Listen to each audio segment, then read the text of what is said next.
you guys a couple hours, 24-ish hours, 12 hours, or however long. But as I'm filming this video, it's been very recent on all these things that are sort of going down right now. So we're talking about free agency in the NBA. Now I know I was talking about the NBA draft being sort of a letdown, but so far the first hours into free agency has been pretty exciting. So that's what we're going to talk about today. In my last video I posted yesterday, I did a Let's Talk Video Games video, and a lot of you guys weren't really feeling that video, so, and I understand that a lot of you guys are here for just sports/basketball content, and I totally understand that, but if you did not watch my last video, I just talked some video game stuff about the next gen consoles, when I'm going to get consoles, games I'm going to be playing, games I'm going to be playing on this channel, games that you guys are going to be playing. So if you haven't watched that video, I highly recommend it. It was a lot of fun to make. It was very nice and relaxing. So yeah, if you like this video, make sure to slap a like on it. Tomorrow I'll be posting my next top 10 position video. I think I'm going to do small forwards, and I know a lot of people are asking for me to do point guards, and I know that point guards are going to be the last position, which is going to be next Sunday. Next Sunday is going to be point guards. So that means tomorrow I'm posting my top 10 small forwards list. I know, very exciting. It's going to be a written list of videos, so sort of a throwback to some of the old OG subscribers. So yeah, hopefully you guys will enjoy that, and let's get started right into this video. Okay, so right now I'm just looking through reports. Obviously, Mr. Woj Bob himself, his Twitter account, I'm also going to be looking at. So I'm definitely looking through a couple different articles to sort of get some information from. I'm not going to be reporting on obviously every single free agent sort of signing or trade that happened, but maybe just some of the more important ones, the ones that I think that are interesting, or just something if we can't really think of anything to find. But as I'm just scrolling, I'm just going to read them. There's no particular order, it's just how I'm seeing them.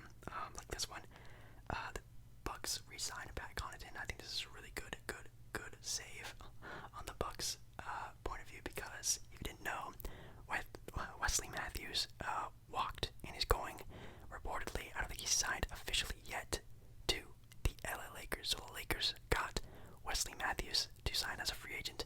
So locking down Pat Connaughton, I feel like is a very safe move for the Bucks. Speaking of the Bucks, yes, the reported sign and trade for Brogdon, not Brogdon, for Bogdanovich to go to the Bucks isn't going to happen anymore. Apparently did not agree to the sign and trade. We all know that obviously the Kings have rights, but the contract wasn't even signed yet on behalf, so he couldn't even get traded to that team, because technically he's not even a part of the Kings. Even though he's restricted, he's not on the books, you feel me? So so he's going to be going into free agency as a restricted free agent, and the Bucks are just sort of left standing still. And that was honestly pretty funny to watch, because a lot of teams in the league sort of like toy with players and things like that, so it's actually kind of funny to have the roles reversed there. And yeah, I'm very excited to see that. Now obviously with the Kings having Tyrese Halliburton now, and Buddy Hield is really the odd man out, so he's definitely not going to be really wanting to stay on the Kings. So I feel like obviously he's going to get some interviews. I have a feeling that the Lakers are probably the top guy, at least in his eyes, to sort of get on a team with. So I'm sure a lot of other teams are going to get interviews with Bojan. It's just up to Bogdan. I keep saying Bojan, it's Bogdan. But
player is obviously not going to be a future to that team. Maybe he could turn into something special, but obviously the Spurs guard play is where it's really at, really where the core is of that team. So I'm just glad they got some sort of paint defense out there now that they have, LaMarcus Aldridge playing center, and I really don't even know what other type of bigs they have on that team. So it's definitely something good to have.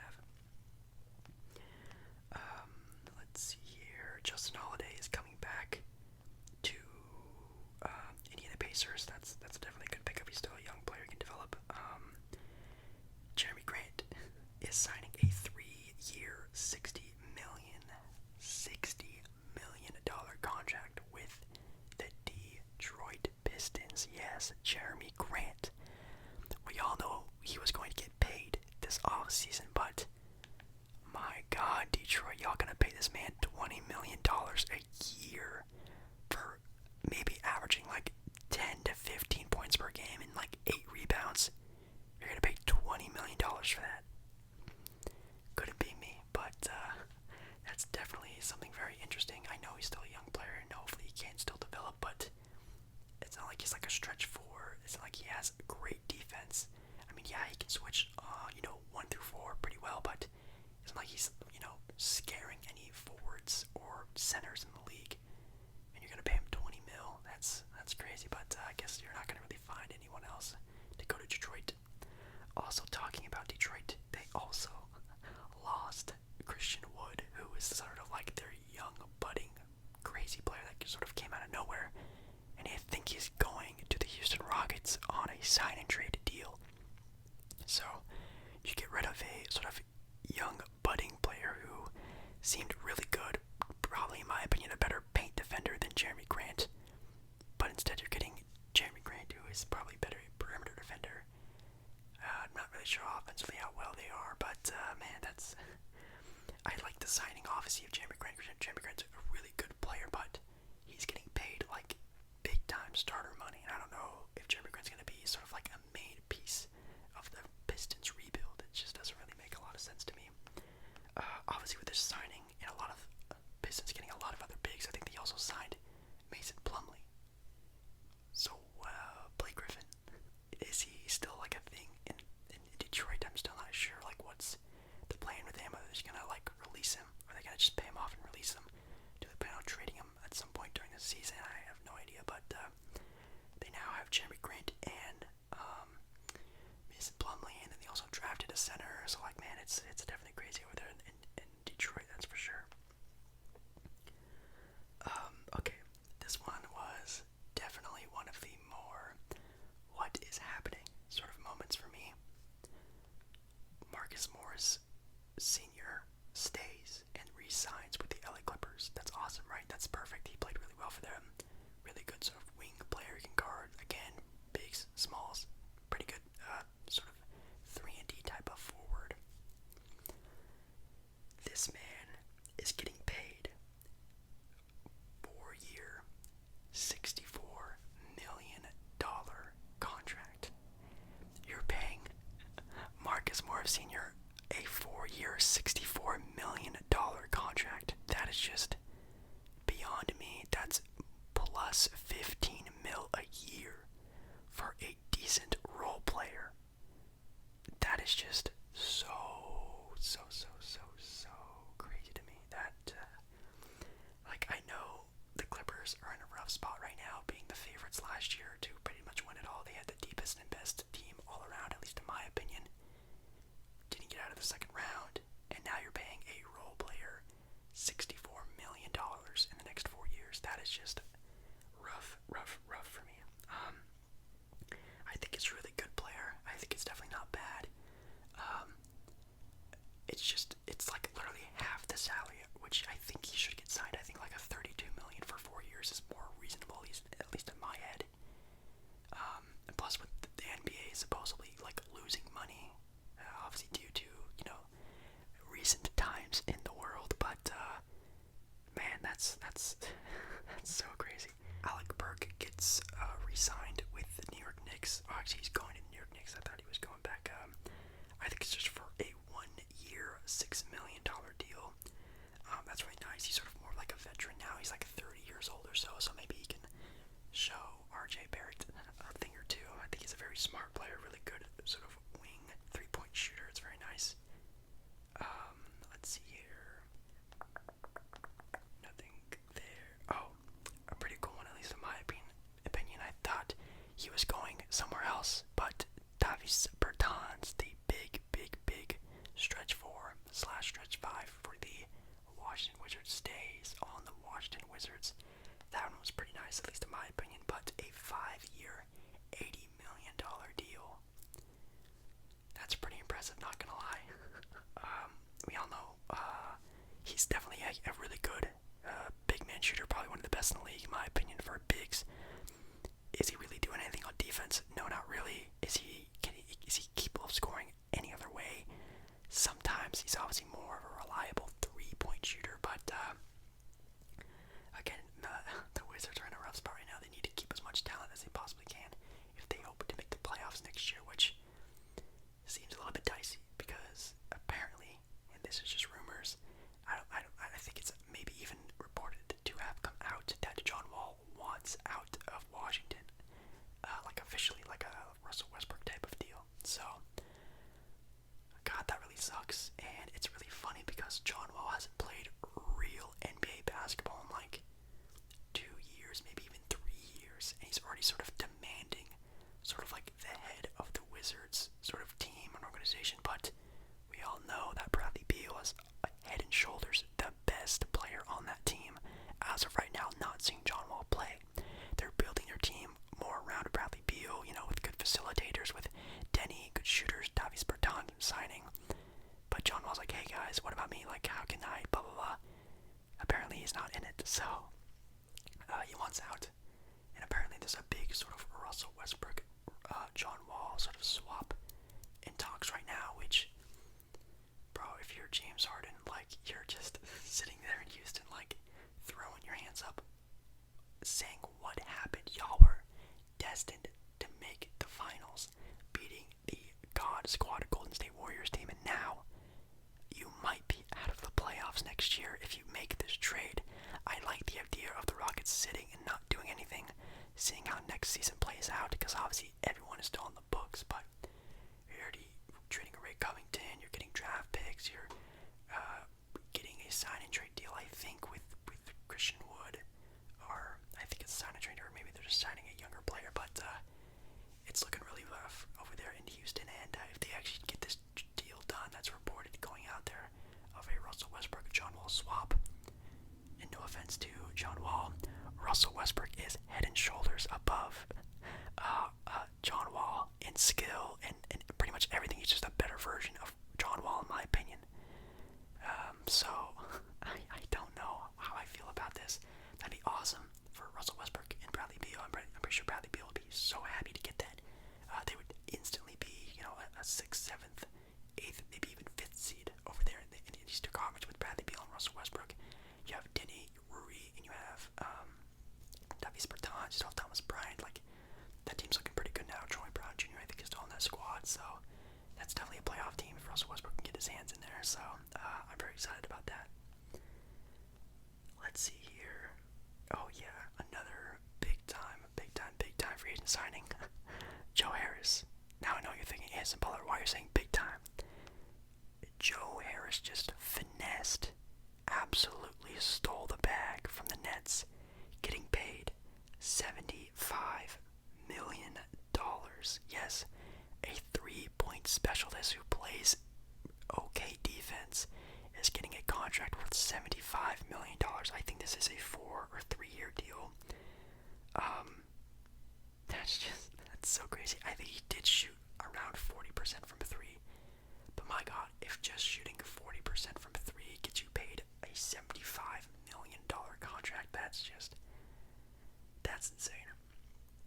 And I get it, he obviously probably had a lot of options, and signing him to this big contract sort of gives him the team leverage for a big trade if they want to do that in the future. Obviously, James Harden is a player who makes close to $40+ million a year.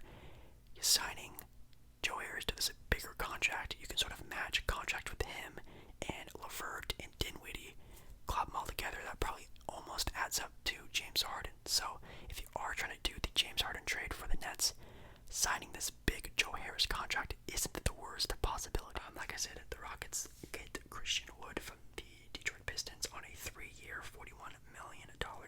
sign and trade. That's right. Okay.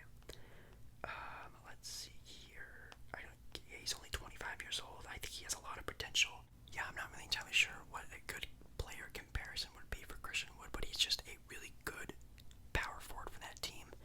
And heck, if they're still trying to run small ball, which I pray to God that they're not, he can maybe even be a good center. But I think he's probably about 6'9". Actually, I think he's actually taller than 6'9". If he's 6'10 plus, I think you can play him at center and that'll be fine and not play super small ball. But I think that's a good pickup, especially them losing a lot of defense. And Robert Covington, I think he can sort of pick up the slack a little bit on defense, for sure.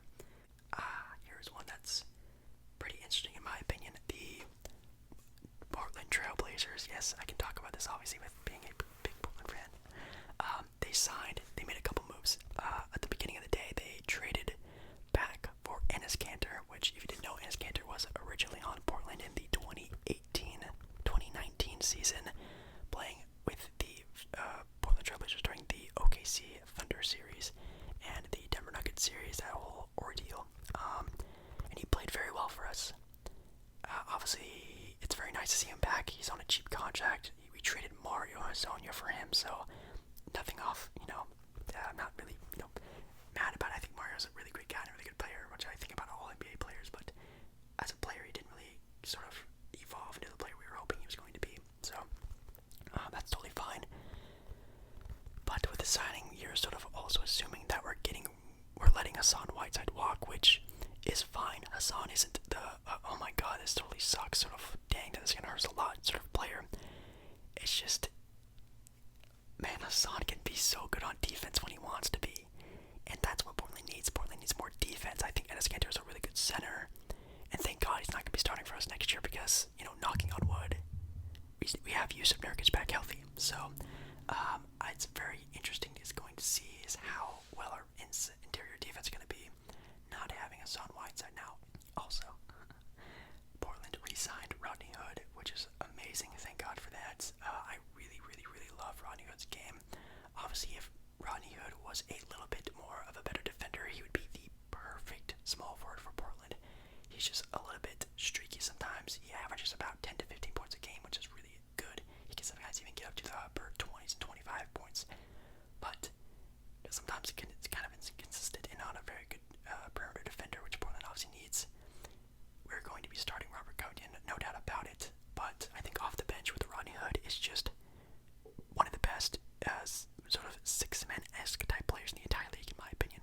But also with that being said, with Portland re-signing Rodney Hood, I think it was a 2-year deal, and I think Enes Kanter is a 1-year deal. Carmelo Anthony, I think, is gone. I think he's probably going to be finding some other place to play. He obviously said he wanted to come back to Portland, and that's totally awesome, but no offense to Carmelo Anthony, if we're choosing between Rodney Hood and Carmelo Anthony, God, no offense to Carmelo Anthony, but I'm picking Rodney Hood over that. If we can keep both, that'd be awesome, because obviously Carmelo can play the 3 or the power forward position, but I feel like he's going to not get a lot of minutes going into next season. We're going to be a lot more deep this upcoming season, obviously with health. So I can definitely see Melo walking to. A lot of rumors are, the Knicks or the Lakers or some other contending team, which would be awesome. I think he definitely deserves that, sort of have that one last hurrah for a championship, but I guess who knows. But yeah, please just keep Rodney Hood, get Enes Kanter, and also signed Derrick Jones Jr., which, in my opinion, I had no idea Blazers were even looking at Derrick Jones Jr., but they were. I think it was a 2-year deal, a second-year option, and he is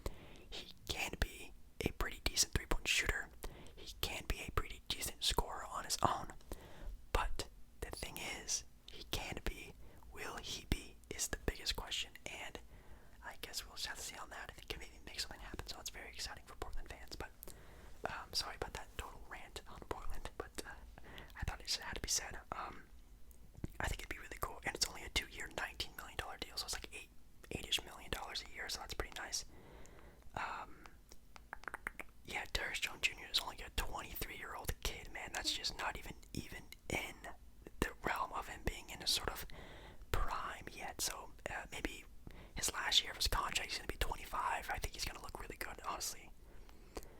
A humongous big time signing for the LA Lakers and getting Montrezl Harrell. Yes, the LA Lakers, not LA Clippers. Lakers signed Montrezl Harrell. They stole the Clippers' best big man defender to a deal. That is so crazy. So, I mean, in my opinion, you start Montrezl Harrell, no doubt about it. You can play him with Anthony Davis, and think about that interior defense of Anthony Davis and Montrezl Harrell. That is so crazy. Now, obviously, with this signing, Dwight Howard left. He went to the Philadelphia 76ers. Totally acceptable. I think he'll play really well over there in Philadelphia. Come out the bench behind Joel Embiid, and maybe be able to sort of help Joel Embiid sort of get better, maybe. But yeah, with Harrell and Davis, and I think also JaVale McGee opted into his player option. That's probably the best big men sort of trio in the NBA if you think about it. AD and Montrezl Harrell are insane players on their own, but also JaVale McGee, who is a smart, big-time rim defender when he wants to be. Obviously, he's kind of a goofball sometimes, but he's a very good, smart player. That's pretty crazy, in my opinion, that the Lakers got them. Obviously, the Lakers also got Shea Gilchrist. No, it's not Shea. What am I thinking?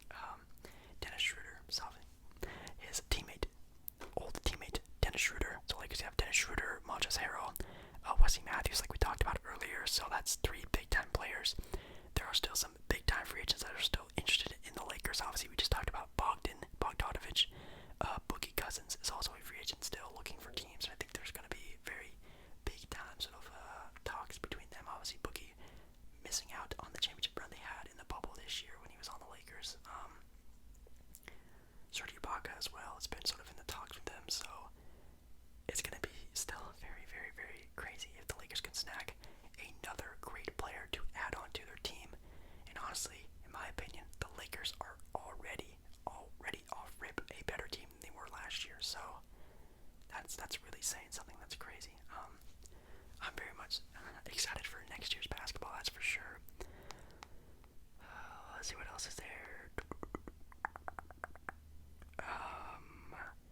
Dallas signs Trey Burke. That's definitely a good little point guard for them. Like we just talked about, Dwight Howard signs with the Philadelphia 76ers behind Joel Embiid. I think they'll play well together. Like we just said, Rodney Hood re-signed with Portland. I absolutely love that deal. A big-time free agent signing for the Atlanta Hawks.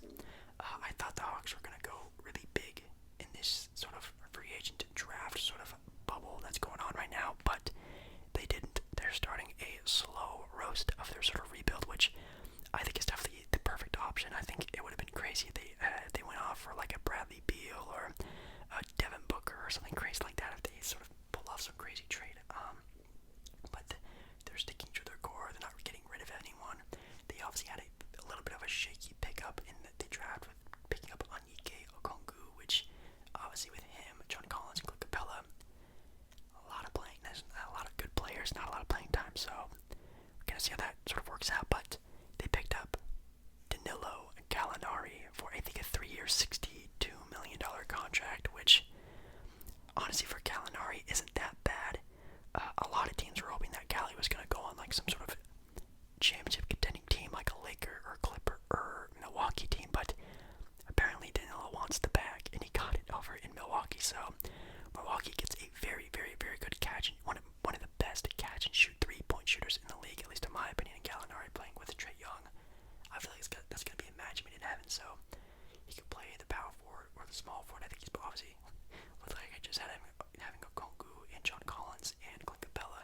I feel like it's going to see a lot more playing time at the 3-point, the 3 spot. But I'm very excited to see how well he plays with Trae Young and sort of getting a lot of wide open threes.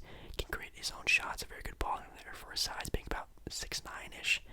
I think it's going to be very fun to watch. So Gallinari to the Hawks, I think it's almost a match made in heaven in my opinion. Clippers re-signed Patrick Patterson, a really good vet. That's really good. Derek Favors is back in Utah, which is something I missed out $27 million deal, which is pretty cool. It's a player option in his final season. I think Portland was also a team that was very interested in picking him up, but I think his sort of familiarity with Utah is probably what led him to be probably closer to that. And I think that's obviously a great pickup for them. They definitely need more forwards, small forward, power forwards, but he plays power forward very perfectly, and he doesn't have to play center now, which I think he probably hated playing center when he was in the Pelicans uniform. So I think him going back to his roots, being a good power forward for, again, Utah like he was before, playing alongside, I think he probably maybe played with, or maybe a young Rudy Gobert. So I think that's pretty cool that he gets to go back there. But talking about the Pelicans, also they re-signed Jordan Clarkson to a humongous $52 million contract, which you're paying a six-man $52 million for over 4 years. That's pretty intense, but anyways. Talking about the Pelicans now have Steven Adams. Yeah, there was some sort of big trade going on, and I think it was a 3-team trade between OKC, the Pelicans, and someone else. I think it was like Memphis or some other team, but it was a 3-team trade. Oh, it was Denver, I think. And yeah, so Steven Adams is now on the Pelicans. So now, picture this, boys. You have Lonzo Ball. You have a 2-guard, which they just drafted, or JJ Redick, which either way it looks pretty good. Brandon Ingram, Zion, and Steven Adams. Then you have Jackson Hayes, Josh Hart. Like I said, you either have the new rookie you just picked up, or JJ Redick. Maybe you find some other things, players you already have. God, that team is looking really good now. Now picking up one of the best centers in the league, at least in my opinion. He was in my top 10 video. He's a very smart, he's a very veteran player. He's played in playoff games. He's played with great teammates, obviously like Russell Westbrook, Kevin Durant, great players. So I think that's going to be a huge boost to the Pelicans on making a playoff push. Obviously with the Thunder getting knocked off their high horse, probably going to be a very high pick next year's draft. You have the Houston Rockets in their whole entire sort of uncertainty as a franchise. They're probably going to get booted out of the playoffs as well. We're going to have to see if James Harden and Russell Westbrook sort of work out. That's almost 2 playoff spots open, and it looks like Memphis and Phoenix and the Pelicans are all looking to take that last spot. I think the Kings are probably out of it now officially with their whole sort of debacle with Brogdon Bogdan. So it's going to be very interesting to see those 3 teams sort of play at it this year for that sort of 7th, 8th spot. Now, I have a lot of faith in Portland sort of making that next push. I think Dallas is very set on being a sort of tie-seeded Western Conference team as well, so I don't think they're falling out. So it's definitely between those 3 teams. I feel like you're going to take either 3, obviously the Thunder pick, the Thunder spot, or if the Rockets sort of do fall out of that sort of playoff contention with all their sort of team drama, then it's going to be very interesting to see what happens. I think the Pelicans are probably going to take that spot, honestly. Also, De'Aaron Fox gets a big-time, big boy max contract deal with the Sacramento Kings. I would clap right now because you guys know I'm a big fan of De'Aaron Fox, and he 1,000% deserve it. Sacramento hasn't had a talent like De'Aaron Fox since, honestly, we all know Boogie Cousins was really good, but he wasn't really about Sacramento like that, probably since Chris Webber and the sort of great sort of early 2000s Kings team. So I think he definitely deserves it. I think the Kings are very high on him, and I'm very high on him as well, so I think he deserves this 5-year, $163 million deal. That is beautiful. But yeah, guys, that's mostly it for sort of the big time deals that sort of went on today. Definitely the biggest surprises were, Montrezl Harrell was definitely a big one, at least in my opinion. What else was a pretty big one? That was basically it. Christian Wood was a pretty surprising one. Goran Dragic re-signed with the Heat. That was a pretty big one as well, but we also thought he was going to stay with Miami. And then there's also big dominoes that still need to fall. Obviously, there's a lot of young players that need to re-sign their restricted deals. And Fred VanVleet still needs to figure out where he is going to go. And then, obviously, with the Russell Westbrook, John Wall trade rumors, it's still a lot of time for there to be a lot of craziness going on in the NBA. So make sure you guys like the video, subscribe to the channel, sort of keep up with everything. I'll obviously be talking about more about free agency as it